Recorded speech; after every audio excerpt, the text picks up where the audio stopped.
once you've completed the introduction for your essay, it's time to tackle the body paragraphs. Now, the body paragraphs make up the body of your paper, so it's critical to develop strong body paragraphs. This is where the kind of meat of your argument goes. So you should have already come up with the subtopics that you're going to use to support your thesis. And now it's a matter of fully developing each subtopic in a separate paragraph. So we're going to go over some of the primary pitfalls of body paragraphs and the kinds of mistakes that students tend to make with them and how to avoid those. Okay, here they are, the top 4 issues that I see all the time with body paragraphs. Number 1 is lack of unity. When we say unity, we're referring to the fact that all of the supporting details within a paragraph must support that topic sentence. Once you have stated what your subtopic is going to be for that paragraph within the topic sentence, then all of the support beneath that need to directly support that topic sentence. Otherwise, it's going to confuse your reader and lead to lack of organization. So there should never be a sentence within a paragraph that I could have put in some other paragraph that has to do with some other subtopic for your paper. Make sure that everything is unified within your paragraph. Number 2, lack of research. So either you have no research for your paper or you do have some research, but it's from inadequate sources that are not academic enough. Number 3, and this is a big one because you will feel like you've got a hefty body paragraph because you had a lot to say about your subtopic, but you're using anecdotal evidence or making assumptions or using some kind of faulty logic as support. So you're really not saying as much as you think you are. Remember, bad evidence is basically no evidence at all. Finally, number 4, not enough development. So you may have a couple good supporting points there, but it's simply not going to cut it. You need to make sure once you cut out all of the fluff that what you're left with is really enough to fully support your topic sentence. Now let's take a look at a sample body paragraph, see if we can identify all of those weaknesses, and then figure out how to improve that body paragraph. All right, I'm writing a paper about childhood obesity, and my main argument is that the government should intervene in some ways to combat childhood obesity. One of my subtopics is going to be that the government should improve the food in public schools. And this is a body paragraph for that subtopic. Now, on first read, this body paragraph would probably sound pretty good, but there are numerous issues with it. So let's go through sentence by sentence and see what works and what doesn't work. The government needs to regulate the quality of public school foods to combat childhood obesity. This works well as a topic sentence because it clearly identifies the subtopic that I'm going to be addressing for this entire paragraph. It doesn't transition, but let's assume that this is the first body paragraph in my paper and therefore it doesn't need to transition yet. School lunches are full of oily, fattening foods. Now, is this true of all school lunches in all schools throughout the country? I don't know that. I'm just basing it on my personal experience. And I can't extrapolate my personal experience and assume that that is the average, that that is the norm. I have to actually look it up and verify that information if I'm going to write it in my paper. For example, Friday is usually pizza day. Again, it was pizza day at my school. That doesn't mean that that's the case throughout the country. As it is, pizza is not exactly a nutritious meal since it's just bread, cheese, and tomato sauce. Is that true of all pizzas? Not necessarily. I could put lots of veggies on a pizza, make it a lot healthier. I could make it out of cauliflower instead of bread. So again, I'm making in this case what I would call a generalization, and we try to avoid any kind of generalization in academic writing. On top of that, it's always dripping in grease. This is just an extension of my previous generalization, so that's got to go too. Join that with some chocolate milk and tater tots, and any child eating this regularly would have a greater chance of becoming obese. Now, there's a good idea here that any child eating these types of food all the time would be more likely to become obese. That's a logical thing to say, but I can only say it if I first prove that children in schools are generally eating these types of foods, and I haven't done that, so I can't really include it yet. Vending machines are also a problem in schools because they are full of chips and chocolate bars. This is a bit of an assumption as well. I know most of us have seen many vending machines and that usually they are full of these types of unhealthy foods, but it would still be better to actually back that up with data. The World Health Organization recommends that vending machines should sell things like water, milk, juices, fruits and vegetables, sandwiches, and low-fat snacks. This is a good one to keep because it's from a reliable source, the World Health Organization, and it provides specifics on what's recommended for vending machines. And we could then extrapolate that to these are the types of foods that we should have in vending machines at schools. When kids have healthier options at school, they will more likely make good choices about what to eat outside of school. Now, this is a good point. It's a logical point to make. But the source, it comes from the Lunch Mob. Right off, that doesn't sound like a very academic source. And if I look into it, I'll find that it's a .com website. We don't use .coms at all in academic writing. Now, if you could find similar information from a more reliable source, which is probably not that hard to do, then by all means you could include that information from that source, but not from the Lunch Mob.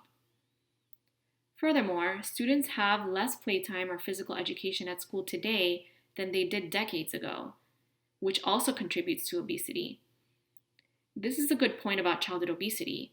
However, it does not belong in this paragraph. This paragraph is supposed to be about school foods. So this is a problem with paragraph unity. I could include this in a paragraph about how the government should mandate more physical education in school, for example, but it doesn't belong here. According to the Centers for Disease Control, childhood obesity has been increasing for 30 years. In fact, it has doubled. This is also a reliable source, Centers for Disease Control, and this is good information. This sentence would have actually worked better in my intro because it's not really specifically about my subtopic, which is food in schools. It's more general background information on the childhood obesity problem. But let's give it a pass for now, leave it in there. It would work better as just one sentence though because it's a little bit redundant. So you could just say, according to the Centers for Disease Control, childhood obesity has doubled in the last 30 years. Next sentence. This means that school lunches have become more and more unhealthy. Okay, so this is a big jump. Just because childhood obesity has been increasing doesn't mean it's automatically the fault of public school foods. Now, it's possible that food in schools is one of the factors for this rise, but it's not the only factor, and I have to be really careful not to jump to conclusions. In order to make it logical, you can jump from A to B, but you can't jump from A all the way to Z. So be careful with faulty logic like that. The government is already responsible for public school lunches anyway, so it's not controversial for government to intervene here. This sounds a little informal the way it was worded, but it's a fair point. Public schools are already government schools, right? So it's not necessarily controversial for the government to decide to change the nutrition that's available in public schools. Lastly here, if the government doesn't act soon regarding what kids are fed at school, we will continue to see a rise in the epidemic of childhood obesity, and this problem follows kids into adulthood. So once again here, I'm seeing some of that faulty logic. I am assuming that if we do nothing about public school lunches, we are doomed to continue to see the rates of childhood obesity increase. But again, food in school is just one factor amongst many that are contributing to childhood obesity. So we could do nothing about public school food and improve a lot of other things and still improve the rates of childhood obesity. So be careful with jumping to conclusions, be careful with faulty logic, and be careful with any sort of assumptions that are coming from personal experience or including any information in your paragraph that doesn't really belong in that paragraph. Ultimately, once I cut out all the fluff, what am I actually left with? Let's read through our paragraph now. The government needs to regulate the quality of public school lunches to combat childhood obesity. The World Health Organization recommends that vending machines should sell things like water, milk, juices, fruits and vegetables, sandwiches, and low-fat snacks. According to the Centers for Disease Control, childhood obesity has doubled in the last 30 years. The government is already responsible for public school lunches anyway, so it's not controversial for government to intervene here. Is that much of a body paragraph? Not really. This does not have enough support. So while we removed all of the things that were potentially problematic in this body paragraph, we are now left with the problem of not enough development of the point. We don't really have enough support, and we have to make sure that we go back, do some more research, and add that support. So we've seen what wasn't working that we had to remove and what we were left with after that. So now let's look at a revised version of our body paragraph that includes more supporting details.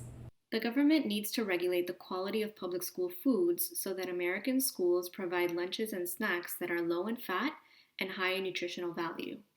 Shands and Back found that children who buy lunch at schools are more likely to be obese than those who eat lunches prepared at home. This suggests that schools are making very little effort to provide students with healthy food options in their lunch staples. Eliminating unhealthy lunch foods would go a long way towards promoting positive eating habits in children.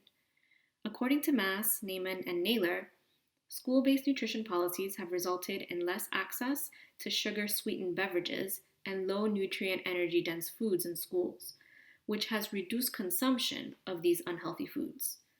Because children spend so much of their daily lives at school, availability of unhealthy food in schools is directly related to their consumption.